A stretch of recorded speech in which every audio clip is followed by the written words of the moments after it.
let's go. Welcome to another crap-free and short video. iOS 12. The moment I updated my phone to iOS 12, as you can see here, my phone just got faster. I had iOS 11 and it was full of bugs. It was buggy and laggy. It had a lot of problems, especially with the camera in my case. I did a quick test on an iPhone 5S just to see the difference in performance. Though not very important, boot time got better, which I find impressive.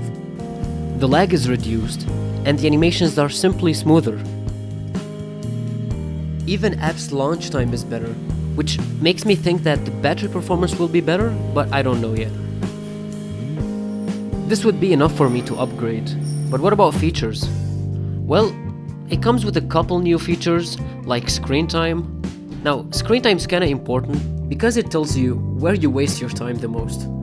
And so you become self-aware about how much time you spend on social media, for example. And of course, you can set time limits for you as well as for your children, which I think is very important. The other big feature would be Siri shortcuts.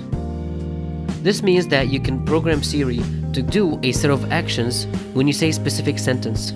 This is pretty cool. You can program it to say a sentence when you wake up or before you get to work, and it will perform a set of actions that are supposed to make your life easier.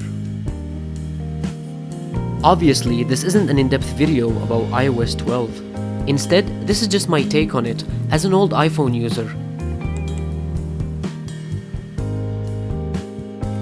Feel free to like or dislike, and maybe subscribe. This is Imad, and these were my thoughts. What do you think?